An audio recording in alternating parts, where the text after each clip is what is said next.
Hello students, welcome to my YouTube channel PCM कक्षा।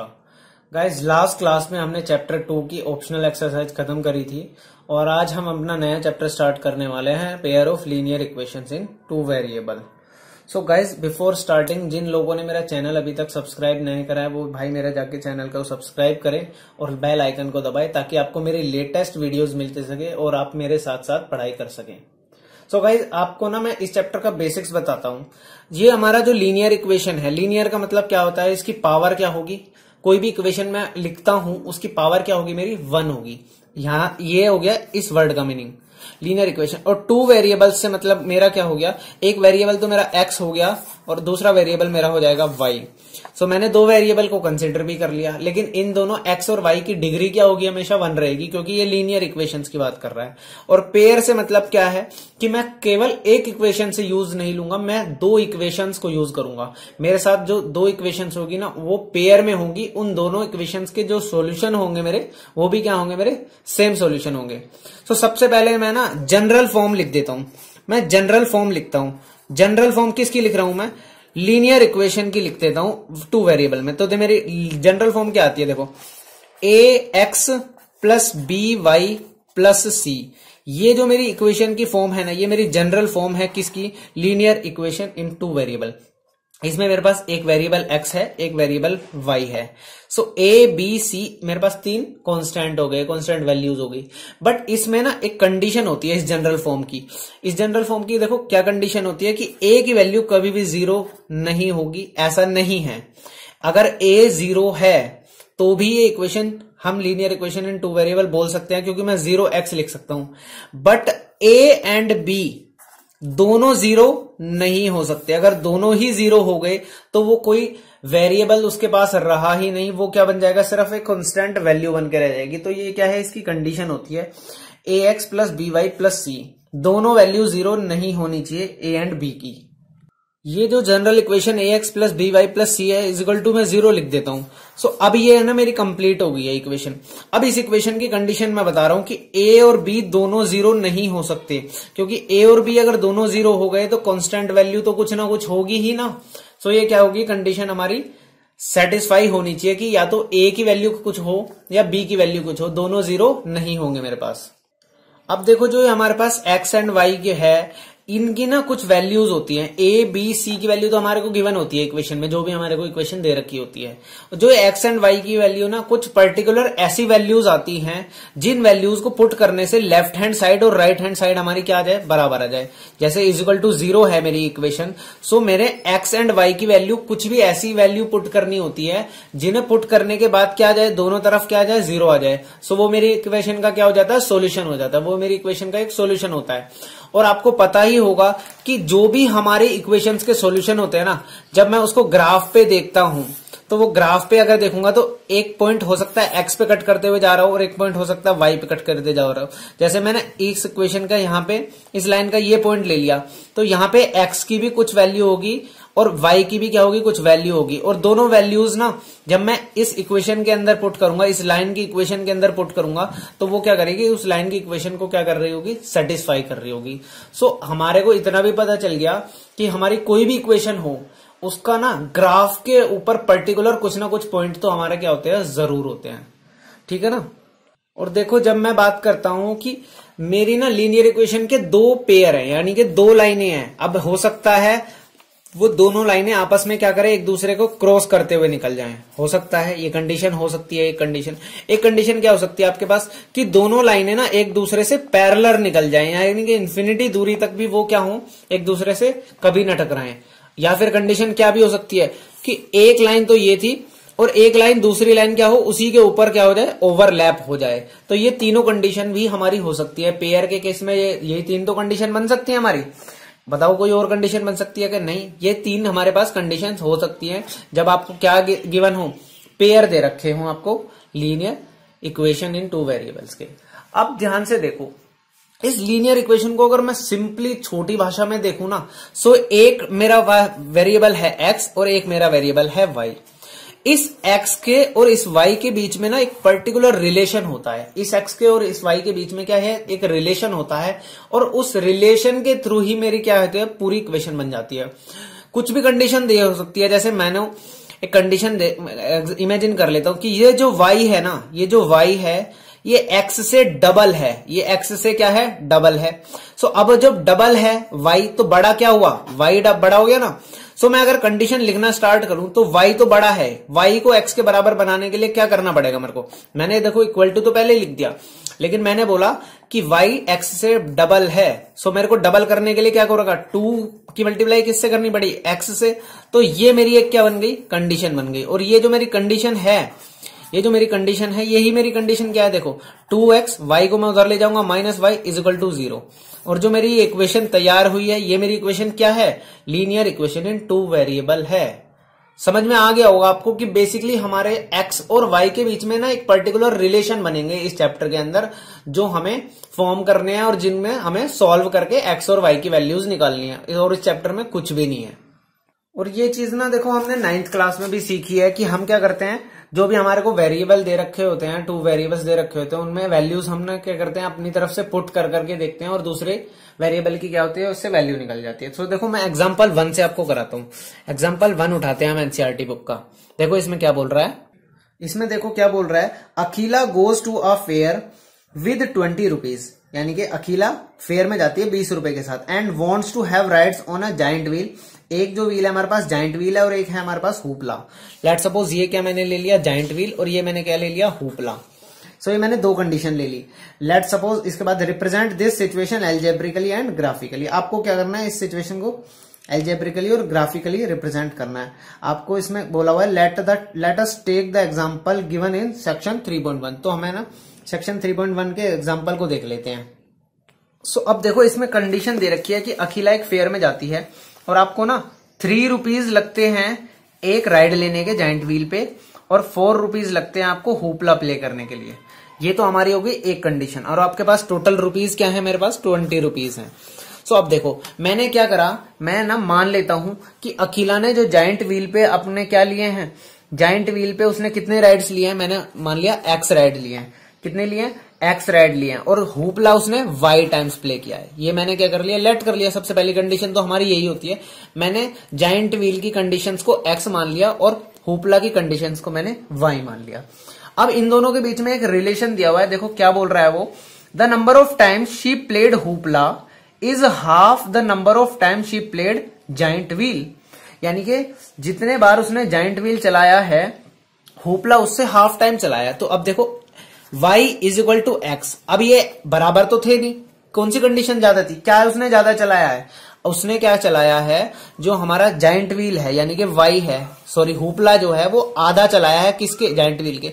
सो giant wheel x था, अगर आपको बराबर करना है तो जाइंट व्हील को आप हाफ कर दोगे, तब तो उसकी राइड्स क्या हो जाएगी, बराबर हो जाएगी।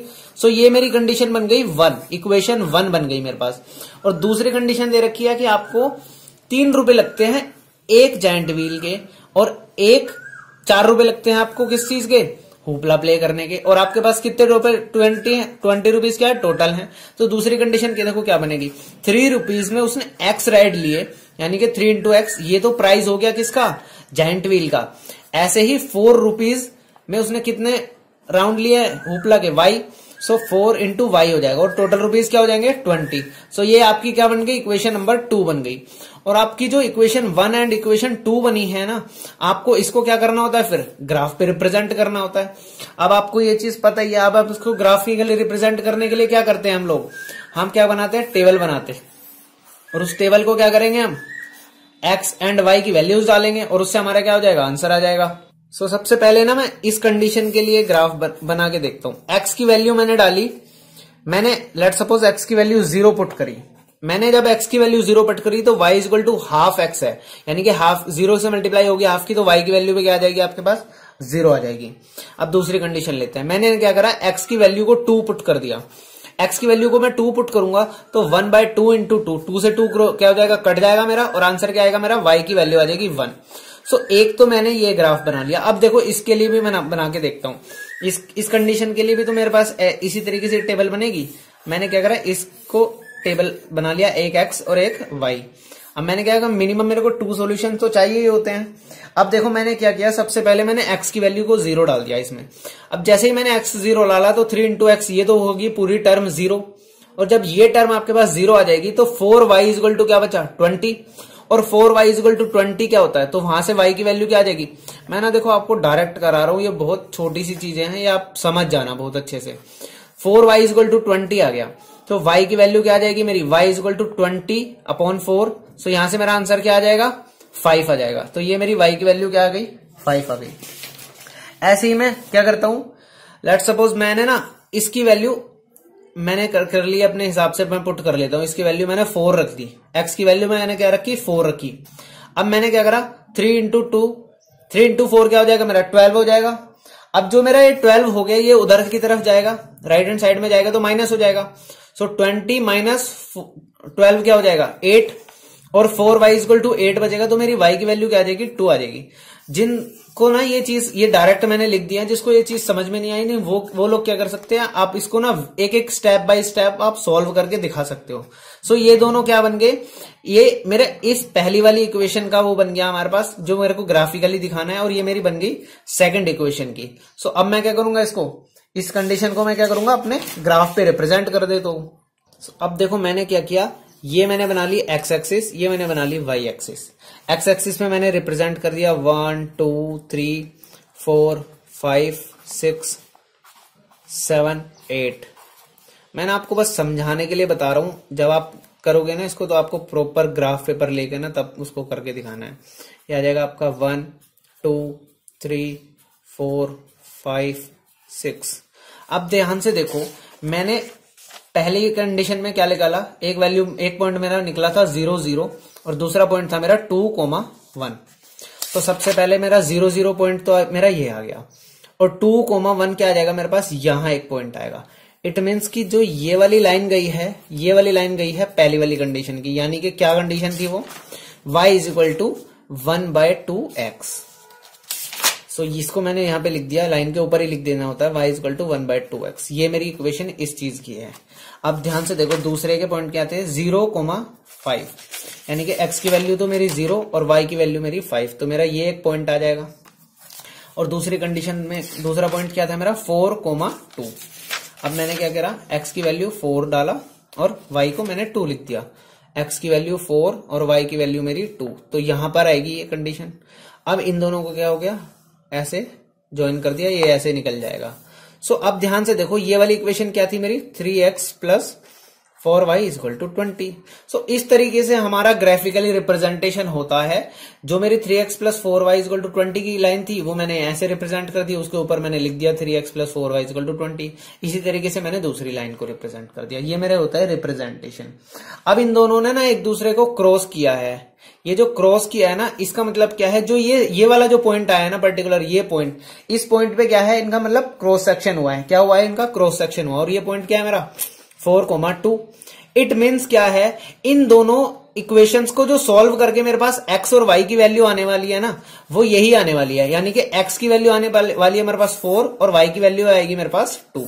ये क्या है, इन दोनों इक्वेशंस के सॉल्यूशन है, जो जनरल सॉल्यूशन है, जो दोनों पे क्या है मेरे को सेटिस्फेक्शन दे रहे हैं।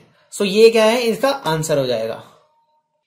सो देखो इस पेयर में मेरा क्या हुआ, इस पेयर में मेरा क्रॉस हो गई। दोनों जो हमारी दो इक्वेशन थी दोनों आपस में क्या हो गई, क्रॉस हो गई। अब देखो हम सेकंड कंडीशन ले लेते हैं, एग्जांपल 2 में जो दे रखी है। एग्जांपल 2 में देखो क्या बोल रहा है, Romila went to a stationery shop. एक स्टेशनरी शॉप पे जाती है और पेंसिल लेके आती है और इरेजर लेके आती है। ये मैंने P से पेंसिल रिप्रेजेंट कर दिया, E से मैंने इरेजर रिप्रेजेंट कर दिया। अब मैं ना आपको समझा रहा हूं, आपको ना इसको ना लैंग्वेज में लिखना होता है। अब ध्यान से देखो, और ये कितने लेके आई है, 2 पेंसिल लेके आई है और 3 इरेजर, कितने रुपीज में, 9 रुपीज में। ऐसे ही उसकी फ्रेंड जो गई है वो देखो न्यू वैरायटी ऑफ पेंसिल और इरेजर लेके आई है। सो उसने कितने रुपए दिए, देखो उसने 4 पेंसिल्स खरीदी है और 6 इरेजर्स खरीदी है सेम टाइप की। उसने कितने रुपए दिए, 18 रुपीज दिए। आपको क्या करना है, इस सिचुएशन को एल्जेब्रिकली और ग्राफिकली दोनों तरीके से रिप्रेजेंट करना है। तो सबसे देखो, सबसे पहले हम ऐसे क्वेश्चंस में क्या करते हैं, let the price of pencil be x। मैंने क्या मान लिया, पेंसिल का प्राइस मैंने क्या मान लिया, x मान लिया। And let the price of eraser, eraser का प्राइस मैंने क्या मान लिया, y मान लिया। अब देखो मैंने आपको बताया इसमें कंडीशन होती है।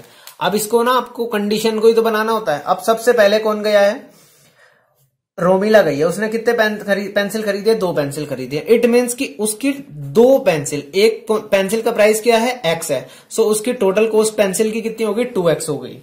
ऐसे ही मैंने देखो उसने कितनी इरेजर खरीदी है? 3 इरेजर्स भी खरीदी है उसने, और एक इरेजर का प्राइस क्या है? y है, तो 3 इरेजर्स का प्राइस क्या होगा? 3y, और टोटल रुपीज उसके कितने खर्च हुए? 9 रुपीज। सो ये होगी रोमिला की कंडीशन। ऐसे ही आप सेकंड कंडीशन भी बना सकते हो। आप देखो उससे आप उसकी फ्रेंड सोनाली ने कितने खरीदे हैं? 4 पेंसिल्स खरीदे हैं, तो 4x हो जाएगा। ऐसे ही उसने क्या है? 6 इरेजर्स खरीदे तो 6y हो जाएगा, और रुपीज कितने लगे हैं उसके? 18 रुपीज। सो ये मेरे पास सेकंड कंडीशन हो गई। ये तो हो गया मेरा एल्जेब्रिकली मैंने रिप्रेजेंट कर दिया उस चीज को। अब मैंने क्या करना होता है? इसका ज्योमेट्रिकली दिखाना है। ज्योमेट्रिकली दिखाने का मतलब क्या है? मैं इसका ग्राफ बनाऊंगा, और इस ग्राफ को बना करके मैं क्या करूंगा? अपना ग्राफ बना के दिखा दूंगा। सो अब देखो इधर मैं दिखा रहा हूं आपको 2x plus 3y is equal to 9, और इधर मैं आपको दिखा रहा हूं 4x plus 6y is equal to 18। So मैंने क्या करा है? टेबल बनाना है। सबसे पहले तो टेबल में मैंने 2 वैल्यूज तो कम से कम निकाल के दिखानी होती है। मैंने लिया x और y। अब मैंने क्या किया? इस x की वैल्यू 0 पुट कर दी। जैसे ही मैंने x की वैल्यू 0 पुट करी, तो देखो इस बार ना मैं आपको करके दिखा रहा हूं। मैंने x की वैल्यू 0 पुट कर दी। x की वैल्यू 0 पुट करने से क्या हो जाएगा मेरे पास? 2 into 0 plus 3y is equal to 9 हो जाएगा। तो यहां से मेरे पास देखो क्या आएगा? 3y is equal to 9। So यहां से y की वैल्यू आ गई मेरी 3। इसको भी मैं यहां पे लिख दूंगा। इसी तरीके से मेरे को ना दूसरी वैल्यू लेनी होती है। अब मैंने क्या किया? इस y की जो वैल्यू है ना, इस y की वैल्यू को मैंने क्या रखा? 1 रख लिया। मैंने क्या रखा? इसको 1 रख लिया। तो मेरा क्या हो जाएगा? y इक्वल टू 1 मैंने पुट किया। सो देखो 2x plus 3 into 1 equal to 9 आ गया। सो 2x, ये 3 क्या हो जाएगा? उधर चला जाएगा, तो 9 माइनस 3 क्या होता है? 6। तो x की वैल्यू क्या आ गई मेरे पास? 3। सो ये मेरे पास एक वैल्यू और आ गई। ऐसे ही मैं इस तरफ को सॉल्व करके दिखाता हूं आपको। सो मैंने x एंड y, मैंने क्या किया? इसमें y की वैल्यू को मैंने क्या करा? सो x की वैल्यू मैंने 0 कर ली, तो 4x इक्वल टू 0 आ गया। सो x 0 रखने से मेरे पास क्या आ गया? 4 into 0 plus 6y equal to 18। So यहां से देखो क्या आएगा? 6y इक्वल टू क्या आ जाएगा? 18। तो y की वैल्यू क्या आ गई मेरे पास? 3 आ गई। सो एक तो मेरे पास 0,03 आ गया। अब दूसरी क्या है? मैंने क्या रखा? दूसरी वैल्यू में देखो मैंने क्या रख लिया? अपनी y की वैल्यू को मैंने 1 पुट कर लिया। y की वैल्यू मैंने 1 पुट करी, तो देखो क्या हुआ? 4 into x plus 6 into 1 equal to 18 आ गया। सो 4x इक्वल टू क्या आएगा? 6 उधर जाके माइनस हो जाएगा, तो 12 आ गया। x की वैल्यू क्या आ जाएगी मेरे पास? 3 आ गई। so, यहाँ पे अब ध्यान से देखो, इसकी वैल्यू जो आई है, इसके जो पॉइंट्स हैं वो भी सेम है, और इसके भी पॉइंट्स क्या है? सेम है। इट मीन्स क्या है? इसका ग्राफ क्या बनेगा? बिल्कुल सेम ग्राफ बनेगा दोनों का। क्या बनेगा? सेम ग्राफ बनेगा, यानी कि ओवरलैपिंग वाला केस आ जाएगा मेरे पास, ये वाला।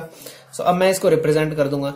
ये मेरा हो गया 0 1 2 3 4, इधर भी 1 2 3 4। मैं सिर्फ आपको समझाने के लिए कर रहा हूं ये चीजें। आपको ना बहुत अच्छे से ग्राफ पे बना करके दिखानी है चीजें। अब मेरे पास पॉइंट आया 0,3, तो ये मेरे पास पॉइंट आ गया 0,3। ऐसी दूसरा क्या पॉइंट आया मेरे पास? 3,1, ये मेरे पास आ गया 3,1। और दूसरी इक्वेशन के भी क्या है मेरे पास? सेम पॉइंट है। इट मीन्स कि ये जो इक्वेशन बनी है, यही इक्वेशन तो मेरी किस चीज की है? और ये इक्वेशन किस चीज की है? 2x plus 3y equal to 9 की इक्वेशन भी है। और यही इक्वेशन मेरी क्या है? 4x plus 6y equal to 18 की इक्वेशन भी है। सो ये हो गया मेरा ओवरलैपिंग वाला केस, जो मैं आपको बता रहा था कि कितने पेयर के अंदर क्या क्या हो सकता है। या तो एक दूसरे को क्रॉस करेंगे, या फिर एक दूसरे के ऊपर ओवरलैप करेंगे। अब एक कंडीशन पैरेलल की भी आती है, और वो कंडीशन ना हमें देखो एग्जांपल 3 में समझा रखी है। सो मैं अब आपको एग्जांपल 3 करके दिखा रहा हूं। एग्जांपल 3 में देखिए क्या दे रखा है आपको। कंडीशन देखो क्या दे रखी है। एग्जांपल 3 में आपको दे रखा है 2 रेल्स आर रिप्रेजेंटेड बाय। इसमें ना आपको इक्वेशन बनानी ही नहीं है, इसमें आपको इक्वेशन दे रखी है। अब आपको 2 इक्वेशन क्या क्या दे रखी है, आप इक्वेशन बना लिख दीजिए। एक आपको इक्वेशन दे रखी है x प्लस 2y माइनस 4, तो मैं इस 4 को उधर भी ले सकता हूं, कोई फर्क नहीं पड़ता, मैंने उसकी पोजीशन चेंज कर दी। ऐसी दूसरी इक्वेशन क्या है? 2x plus 4y equal to क्या है? 12 है आपके पास। अब आप क्या करोगे? इसको सॉल्व कर दोगे। मैंने क्या करना है? x एंड y की वैल्यू निकालनी है। ऐसे ही इसमें क्या करना है? मैंने x एंड y की वैल्यू निकालनी है। मैं दो ही वैल्यू निकालूंगा तो भी मेरा काम बन जाता है मिनिमम। x की वैल्यू मैंने क्या करा? 0 रख दी। x की वैल्यू 0 रखने से 2y इक्वल टू 4 हो गया, तो y की वैल्यू आ गई मेरे पास 2। ऐसे ही मैंने क्या करा, y की वैल्यू को 0 कर दिया, y की वैल्यू को 0 करने से मेरी x की वैल्यू आ गई 4। तो ये तो मेरे पास आ गई इस इक्वेशन की वैल्यूज। अब देखो इसकी मैं निकालता हूं, मैंने क्या करा, फिर से वही x की वैल्यू को 0 रख दिया, सो y की वैल्यू आ गई मेरे पास 3। ऐसे ही मैंने क्या किया, y की वैल्यू को 0 कर दिया, y की वैल्यू को 0 किया तो मेरे पास x की वैल्यू आ गई 6। अब मैंने क्या करना है, इसको ग्राफ पे दिखाना है। मैं ना अब आपको ग्राफ पे दिखाता हूं इसको। ये मैंने बनाया एक ग्राफ, ये मेरी होगी 0 1 2 3 4 5 6। ऐसे ही मैं क्या करूंगा, इधर भी दिखा दूंगा। y एक्सिस में क्या होगा, 1 2 3 4 5। यहां तक आ गया आपको समझ में। अब मैंने क्या करना है, पुट कर देनी है वैल्यूज 0,2, इट मीन 0,2। ये मेरा जो पॉइंट है ये 0,2 है, और सेकंड पॉइंट है मेरे पास 4,0। तो ये मेरा पास जो पॉइंट आया ये हो गया 4,0। सो इससे जो मेरी इक्वेशन तैयार हुई है, वो मेरी इक्वेशन ये तैयार हुई है, ये इस 4 से पास हो जाएगी, ऐसे बन जाएगा ना। ये किस चीज की इक्वेशन है हमारी, ये किसकी इक्वेशन है हमारी, x plus 2y equal to 4 की इक्वेशन है। ऐसे ही अब देखो दूसरे पॉइंट दिखाता हूं मैं आपको। दूसरा पॉइंट क्या है, 0,3 ये जो पॉइंट आया मेरा 0,3 है। ऐसे ही देखो क्या है 6,0, तो ये आ जाएगा 6,0 का आएगा, ये वाला पॉइंट आ जाएगा। अब ध्यान से देखो आप, ये जो इक्वेशन है बनी है दोनों, ये इक्वेशन कैसी बनी है, ये इक्वेशन बनी है पैरेलल इक्वेशन। ये किस तरीके की इक्वेशन बन गई हमारी, ये बन गई हमारी पैरेलल इक्वेशन। इट मीन्स क्या है, ये इन्फिनिटी दूरी तक आपस में एक दूसरे से नहीं मिलेंगी।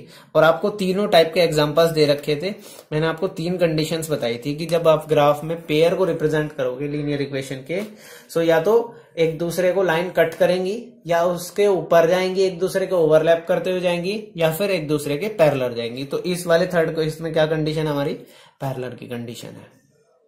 सो गाइज अब हम एक्सरसाइज 3.1 स्टार्ट करते हैं। एक्सरसाइज 3.1 का देखो फर्स्ट क्वेश्चन क्या बोल रहा है। मैंने आपको इक्वेशन बनवा दूंगा, और इक्वेशन बनाने के बाद आपको क्या करना है, ग्राफ बनाना है। ग्राफ बनाना मैंने आपको बता ही दिया है, वो आप घर पे ट्राई कर सकते हो, कोई दिक्कत आपको नहीं आने वाली है।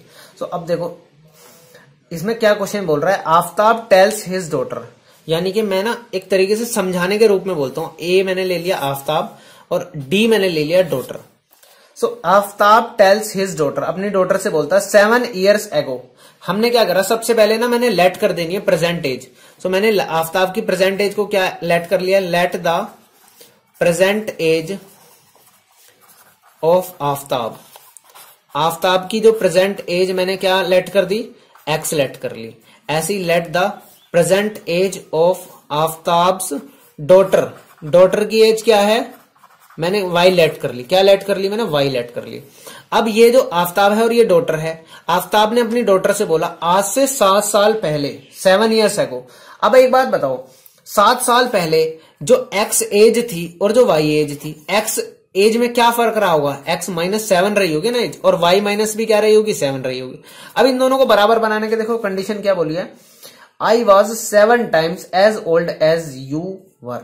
यानी कि आफ्ताब बोल रहा है, यानी कि x बोल रहा है y से, x y से क्या बोल रहा है कि मैं तुमसे 7 साल पहले, तो 7 साल पहले वाली कंडीशन तो हमने दे दी उसको। 7 साल पहले मैं आपसे, यानी कि y को बोलता है मैं आपसे 7 गुना बड़ा था, 7 टाइम्स बड़ा था। 7 टाइम्स कौन बड़ा है, x बड़ा है। तो 7 मल्टीप्लाई किधर करूंगा मैं, डॉटर की साइड, तो दोनों क्या हो जाएंगे, बैलेंस हो जाएंगे। इस तरीके से हम क्या करते हैं, इक्वेशन बनाते हैं। तो अब देखो इसको आगे मैं खोल दूंगा, 7x - 7 इक्वल टू क्या हो जाएगा, 7y - 49। ये इधर आ जाएगा, तो x - 7y इक्वल टू, ये 7 क्या हो जाएगा, उधर चला जाएगा, और ये क्या, या फिर हम इस 49 को इधर ले आएंगे, तो -7 और +49 इक्वल टू क्या हो जाएगा, 0 हो जाएगा। यहां से क्या बन जाएगा, x - 7y और -7 और +49 क्या हो जाएगा हमारे पास, +42 इक्वल टू क्या हो जाएगा, 0। ये मेरे पास क्या बन गई, एक कंडीशन बन गई। अब देखो उसने दूसरी कंडीशन में क्या बोला है, आफ्ताब ने दूसरी कंडीशन में बोला है, उसने बोला है 3 years from now, यानी कि आज से 3 साल बाद। अब देखो प्रेजेंट एज x थी, प्रेजेंट एज थी क्या है, x थी आफ्ताब की, और डॉटर की प्रेजेंट एज y थी।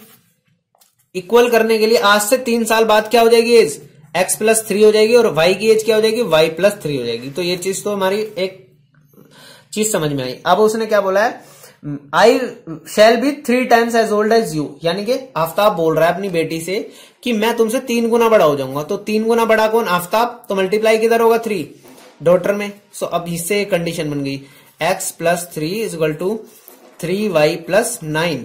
सो यहां से क्या आ जाएगा? x minus 3y is equal to, या फिर ये क्या आ जाएगा? -6 इज इक्वल टू 0। ये मेरे पास क्या बन गई? दूसरी कंडीशन बन गई। अब ये आपकी कंडीशन बन गई है। इसको आप ग्राफ पे क्या कर सकते हैं? रिप्रेजेंट कर सकते हैं। अब देखो इसका है ना एग्जाम्पल, इसका क्वेश्चन नंबर 2 कंसिडर करते हैं हम। अब इसके क्वेश्चन नंबर 2 में देखो क्या दिया हुआ है हमारे को। क्वेश्चन नंबर 2 में बोला है कि the coach of a cricket team buy 3 bat and 6 ball. 3 bat खरीदे कोच ने और 6 बॉल्स। कितने रुपए में? 3900 रुपीज में। उसने बाद में क्या देखा? Buy later she buys and how much bats? देखो अनादर बैट, एक बैट और खरीदा और 3 नई बॉलें खरीदी of same kind, same type की, और कितने रुपए लिए उसके? 1300। अब आपको इसको सिचुएशन को ग्राफिकली और अलजेब्रिकली दिखा रहा है। देखो मैं आपको इक्वेशन बनवा देता हूं, आप क्या करना? ग्राफ खुद से बना लेना। अब ध्यान से देखो इस चीज को। Let the cost of 1 bat be x। हमने क्या ले ली? कॉस्ट x ले ली। And the cost of 1 ball be y। हमने बॉल की कॉस्ट क्या ले ली? y लेट कर ली। अब ध्यान से देखो, फर्स्ट कंडीशन में कोच ने 3 बैट खरीदे। इट मीन्स कि 3x, 3 इंटू एक बॉल का प्राइस क्या हो जाएगा? 3 बॉल का प्राइस, प्लस ऐसे ही 6 बैट का प्राइस क्या हो जाएगा? सॉरी ये बैट थे, 3x हो गए बैट के प्राइस और 6y हो गया बॉल के प्राइस। कितने थे? 3900। ये हमारी हो गई फर्स्ट इक्वेशन। इसी तरीके से बाद में एक बैट खरीदा, यानी कि 1x प्लस कितनी बॉल खरीदी? 3 बॉल। 3y इक्वल टू क्या हो जाएगा हमारा? 13900। ये तो दे रखा है आपको वैल्यू। सो ये मेरी आपकी क्या बन गई? दोनों कंडीशंस बन गई। इसको आप सॉल्व कर लोगे, ये आपका हो गया अलजेब्रिकली। आप ग्राफ बना गए, इसको क्या करोगे? प्लॉट कर लोगे, आपका इजीली आ जाएगा। और जो हमारा जो थर्ड क्वेश्चन है वो भी बिल्कुल सेम है सेकंड की क्वेश्चन की तरह, तो उसको कराने की तो आपको जरूरत ही नहीं है, आप खुद से ही कर सकते हैं। सो गाइस आज की क्लास को हम यहीं खत्म करते हैं। अगली क्लास में हम नेक्स्ट टॉपिक को उठाएंगे।